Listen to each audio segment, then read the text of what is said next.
नमस्कार, जनता टीवी देख रहे हैं आप। मैं हूं आपके साथ पूजा मोहन पांडे। बुलेटिन की शुरुआत बड़ी और अहम जानकारी के साथ करेंगे। उत्तराखंड की राज्यपाल ने इस्तीफा दे दिया है। राज्यपाल बेबी रानी मौर्य ने इस्तीफा दिया है। बेबी रानी मौर्य ने राष्ट्रपति को इस्तीफा भेजा है। बड़ी खबर, अहम जानकारी इस वक्त की आपको दे रहे हैं। बड़ी खबर है, 3 साल का कार्यकाल पूरा कर चुकी है बेबी रानी मौर्य। यूपी विधानसभा चुनाव में सक्रिय हो सकती हैं बेबी रानी मौर्य। सचिव ब्रजेश संत ने राज्यपाल के इस्तीफे की पुष्टि करी है।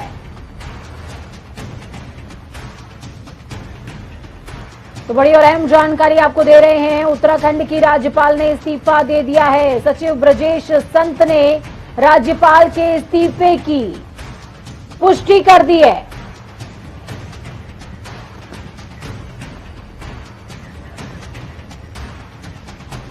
इस खबर पर ज्यादा जानकारी के लिए ग्राउंड जीरो का रुख करते हैं। अजीत काम्बोज हमारे साथ में देहरादून से जुड़ चुके हैं। अजीत, क्या कुछ अपडेट है? बिल्कुल पूजा, ये इस वक्त की सबसे बड़ी खबर है उत्तराखंड प्रदेश से जुड़ी हुई कि राज्यपाल बेबी रानी मौर्य ने अपना इस्तीफा राष्ट्रपति को प्रेषित कर दिया है। और जिस तरह से 2 दिन पहले से ये अटकलें चलने लगी थी, जब बेबी रानी मौर्य ने दिल्ली में गृह मंत्री अमित शाह से मुलाकात की थी, तो उसके बाद इस तरह की अटकलें थी कि जल्दी अपने पद से इस्तीफा दे सकती हैं और आगामी 2022 के उत्तर प्रदेश विधानसभा चुनाव में इनका उपयोग भारतीय जनता पार्टी चुनाव में कर सकती है। तो इन अटकलों पर आज विराम लग चुका है और जिस तरह की जानकारी राज्य भवन कार्यालय की तरफ से जारी की गई है कि एक इस्तीफा उनकी तरफ से सौंपा जा चुका है राष्ट्रपति कार्यालय को, तो उम्मीद अब यही है कि आने वाले समय में राज्यपाल बेबी रानी मौर्य का प्रयोग जो भाजपा है वो उत्तर प्रदेश के आम चुनाव में कर सकती है। और अब राज्यपाल पद पर वो नहीं है और उनका राष्ट्रपति को इस्तीफा भेजा जा चुका है। जी ठीक है, बहुत शुक्रिया अजीत हमारे साथ जुड़ने के लिए, अहम जानकारी ग्राउंड जीरो से साझा करने के लिए।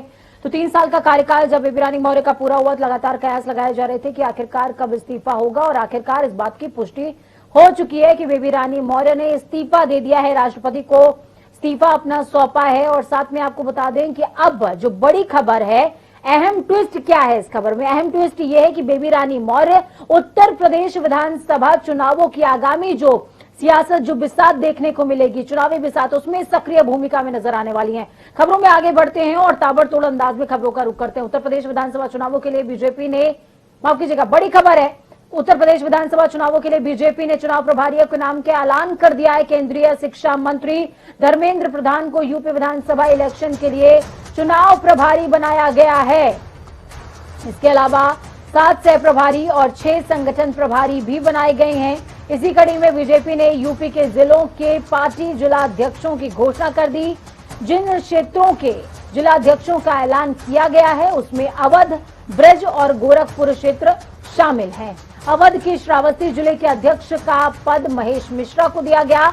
अवध क्षेत्र के ही बाराबंकी जिले की कमान शशांक को दी गई है, जबकि उन्नाव का जिलाध्यक्ष अवधेश कटारिया को बनाया गया है। ब्रज क्षेत्र के बदायूं में बीजेपी जिलाध्यक्ष राजीव गुप्ता को बनाया गया, तो वहीं गोरखपुर के संत कबीर नगर जिले की कमान जगदम्बा श्रीवास्तव को मिली है।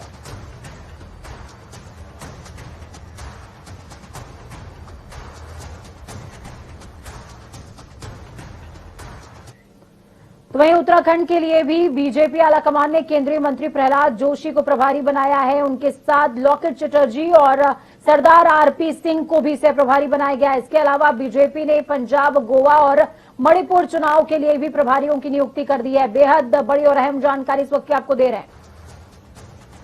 लॉकेट चटर्जी को सह प्रभारी बनाया गया है। उत्तराखंड चुनावों के लिए टीम बीजेपी, लॉकेट चटर्जी सह प्रभारी होंगी। मुखर वक्ता हैं लॉकेट चटर्जी। सरदार आरपी सिंह सह प्रभारी।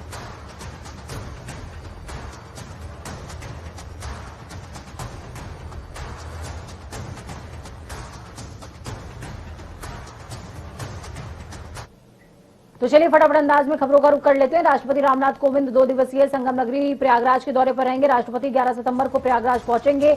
इस दौरान राष्ट्रपति इलाहाबाद हाईकोर्ट के 600 करोड़ की लागत से बनने वाले अधिवक्ता चैम्बर और नेशनल लॉ यूनिवर्सिटी का शिलान्यास भी करेंगे। राष्ट्रपति रामनाथ कोविंद के साथ साथ भारत के मुख्य न्यायाधीश जस्टिस एन.वी. रमन्ना भी मौजूद रहेंगे। अगले दिन 12 सितंबर को और भी कार्यक्रमों में हिस्सा लेंगे और उसी दिन वापस लौट जाएंगे। राष्ट्रपति के आगमन के पहले शहर के कई सड़कों पर पैचिंग का काम शुरू हो चुका है। प्रधानमंत्री नरेंद्र मोदी 14 सितंबर को अलीगढ़ के दौरे पर रहेंगे, जहां पर उत्तर प्रदेश डिफेंस कॉरिडोर की ओर से राजा महेंद्र प्रताप सिंह विश्वविद्यालय का शिलान्यास होगा। पीएम मोदी के भ्रमण कार्यक्रम के लिए मिनट टू मिनट कार्यक्रम भी जारी हो चुका है, जिसके बाद जिले का प्रशासनिक अमला तैयारियों में जुट गया। पीएम के स्वागत के लिए सीएम योगी आदित्यनाथ और डिप्टी सीएम दिनेश शर्मा भी अलीगढ़ में मौजूद रहेंगे। कार्यक्रम के दौरान पीएम मोदी कार्यक्रम में मौजूद आमजनों को संबोधित करेंगे। मिनट टू मिनट कार्यक्रम के अनुसार पीएम मोदी आधे घंटे से ज्यादा समय तक कार्यक्रम स्थल पर मौजूद लोगों को संबोधित करेंगे। इसके लिए कार्यक्रम स्थल पर मंच और पंडाल भी तैयार किया जाएगा, जो कड़ी सुरक्षा घेरे में रहेगा। 16 तारीख को होने वाले विशाल कार्यक्रम की रूपरेखा और समीक्षा बैठक के लिए आज उत्तर प्रदेश के मुख्यमंत्री योगी आदित्यनाथ दोपहर में 2 बजे विश्वविद्यालय की जमीन पर बने हेलीपैड का निरीक्षण करने पहुंच रहे हैं। साथ ही अलीगढ़ के वरिष्ठ अधिकारियों के साथ समीक्षा बैठक करते हुए आगामी कार्यक्रम की रूपरेखा भी तय की जाएगी। योगी सरकार आगामी 6 महीने में औद्योगिक प्रशिक्षण संस्थानों में प्रशिक्षित 51,000 परीक्षार्थियों को उद्योगों में रोजगार दिलवाने वाली है। साथ ही 40,000 अभ्यर्थियों को उद्योगों और एमएसएमई में शिक्षुता प्रशिक्षण प्रदान करने का लक्ष्य रखा गया है। इसके तहत चयनित युवाओं को 7,000 रुपए का मानदेय भी हर महीने मिलेगा। प्रदेश के व्यावसायिक शिक्षा एवं कौशल विकास मंत्री कपिल देव अग्रवाल ने मंगलवार को लोक भवन में हुई प्रेस वार्ता में ये बात साझा करी। उन्होंने कहा कि मुख्यमंत्री योगी आदित्यनाथ जल्द प्रदेश के निर्माणाधीन 16 राष्ट्रीय औद्योगिक प्रशिक्षण संस्थानों का लोकार्पण करेंगे। प्रदेश की ग्राम पंचायतों में 58,189 पंचायत सहायकों की भर्ती प्रक्रिया पूरी हो चुकी है। बुधवार 8 सितंबर से 10 सितंबर के बीच इन चयनित पंचायत सहायकों के नाम घोषित होना शुरू हो जाएंगे। हर पंचायत भवन पर चयनित पंचायत सहायक का चयन पत्र लगाया जाएगा। उत्तर प्रदेश में अगले साल होने वाले विधानसभा चुनावों को लेकर निषाद पार्टी ने अपना रुख साफ कर दिया। निषाद पार्टी के अध्यक्ष संजय निषाद ने साफ तौर पर कहा 2022 के विधानसभा चुनावों में उनकी पार्टी बीजेपी के साथ मिलकर चुनाव लड़ेगी, सरकार बनाएगी। संजय निषाद ने केंद्रीय गृह मंत्री अमित शाह और बीजेपी के राष्ट्रीय अध्यक्ष जेपी नड्डा और बीजेपी के राष्ट्रीय महामंत्री संगठन बीएल संतोष से सीधे तौर पर मुलाकात करी। बीजेपी के राष्ट्रीय अध्यक्ष के आवास पर हुई इस मुलाकात में यूपी में होने वाले आगामी विधानसभा चुनावों में सीटों के बंटवारे के साथ ही बीजेपी गठबंधन को जीत दिलाने को लेकर रणनीति तय हुई है।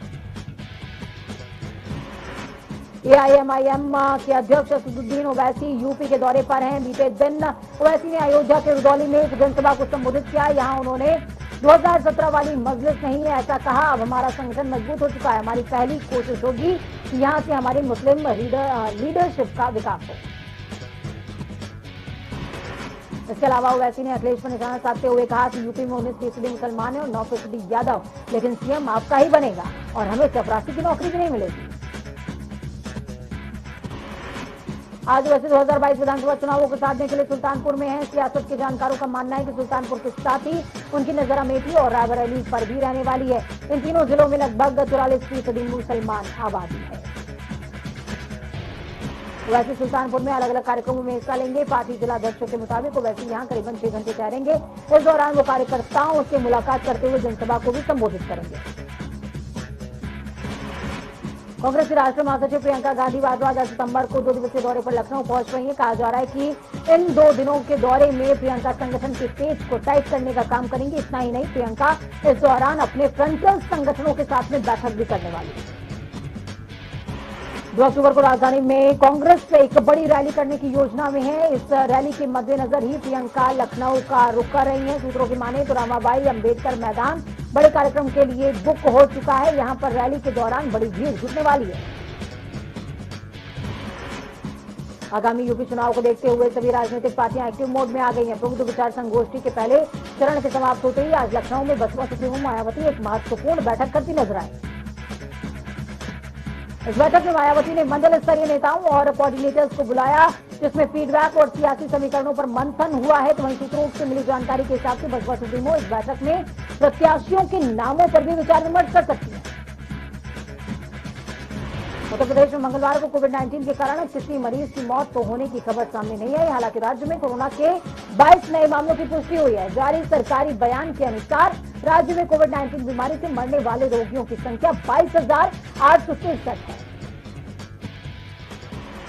लखनऊ में रात्रिकालीन कर्फ्यू में तब्दीलियां हुई हैं। अभी तक 10 बजे तक दुकानें खोलने के आदेश थे, लेकिन अब 11 बजे तक बाजार खुल सकते हैं और अनावश्यक सड़कों पर घूमते पाए जाने पर सख्त कार्रवाई की जाएगी।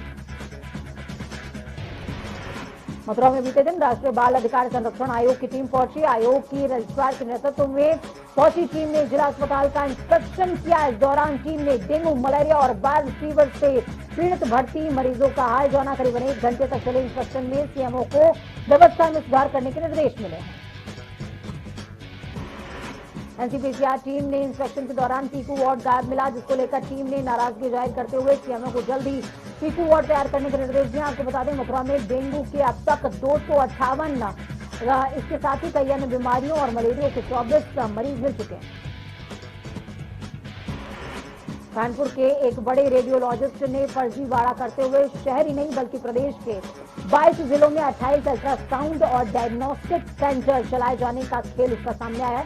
इसके बाद मास्टरमाइंड कानपुर के doctor Aedes Percival James Clifford है।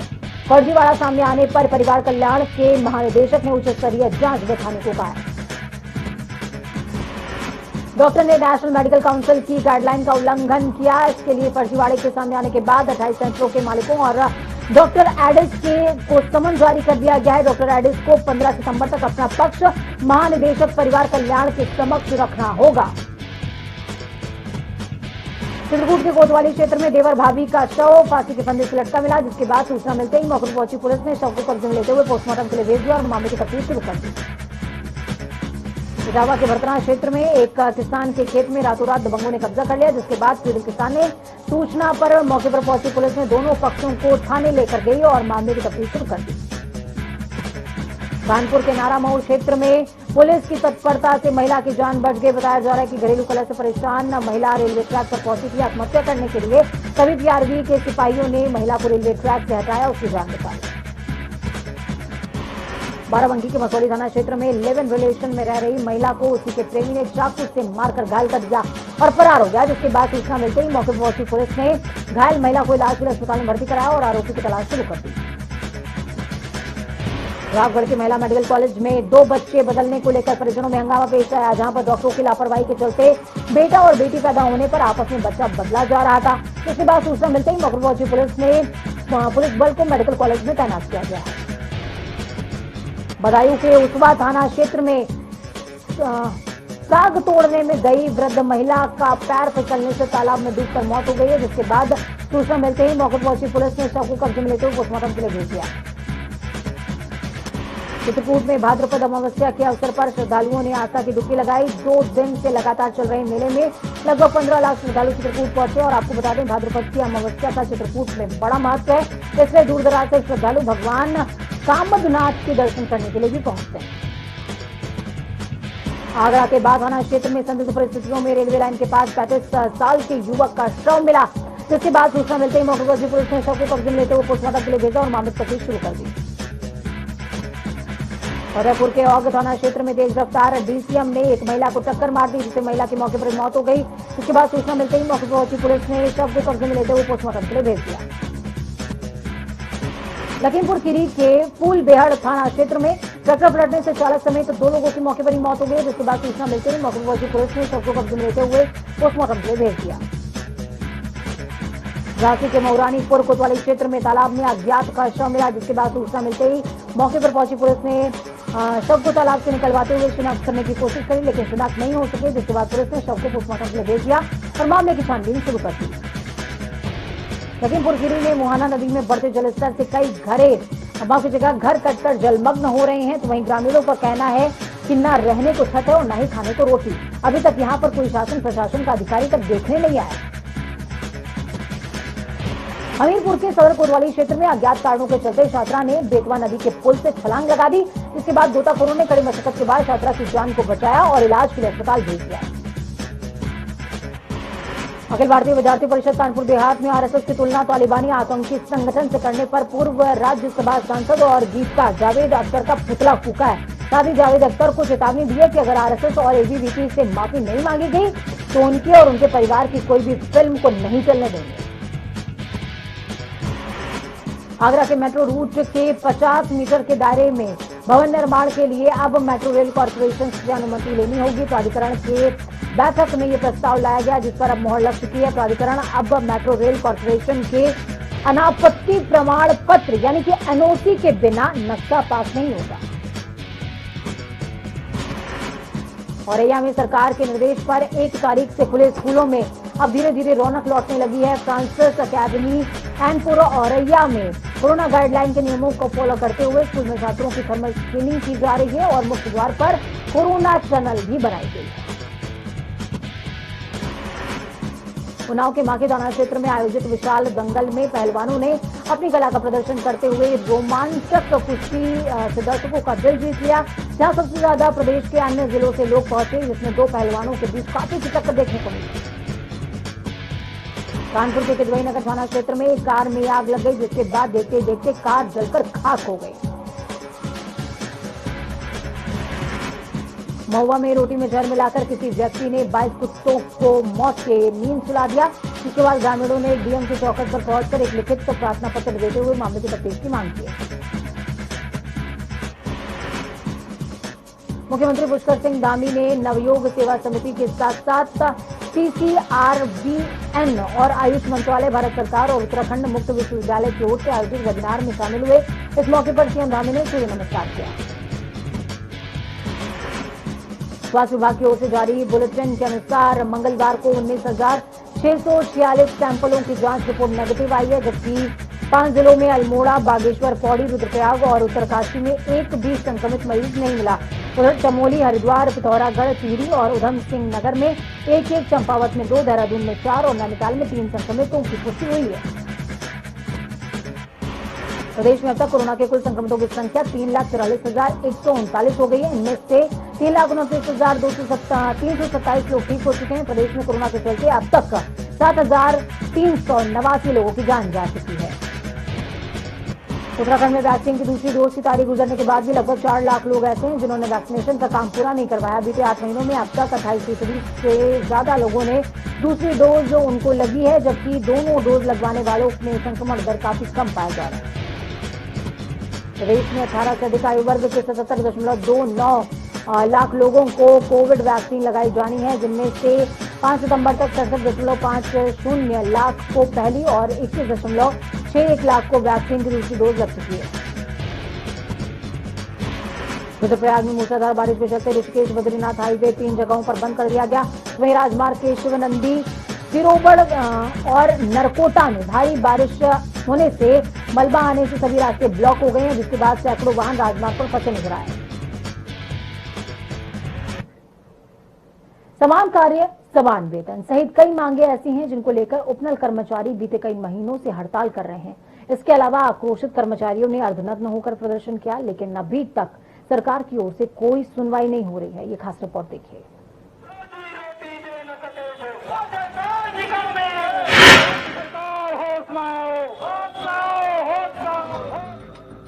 तुम आवाज दो, हम एक हैं। ये उन हजारों कर्मचारियों की आवाज है जो पिछले कई महीनों अपनी मांगों को लेकर सरकार के खिलाफ हल्ला बोल रहे हैं, रैली निकाल रहे हैं और तो और सरकार की सद्बुद्धि के लिए यज्ञ हवन भी किया, लेकिन हवन में सुलगती आंख सरकार तक नहीं पहुंची। जिसके बाद उपनल कर्मचारियों ने दो टूक शब्दों से सरकार से आर पार की लड़ाई का मन बना लिया। जिसके बाद वही हुआ जो नहीं होना था। उपनल कर्मचारी 2 दिन पूर्ण कार्य बहिष्कार पर चले गए। उपनल कर्मचारियों ने अपनी मांगों के लिए, जिसमें नियमितीकरण और सुप्रीम कोर्ट से एमएलसी वापस लेने की मांग को लेकर उपनल कर्मचारी कार्य बहिष्कार किया, सरकार के खिलाफ हल्ला बोला और रैली भी निकालते हुए अपनी मांगों को उधार दिया। प्रदर्शनकारियों का कहना है कि राज्य सरकार लंबे समय से उपनल कर्मचारियों का शोषण करती आ रही है।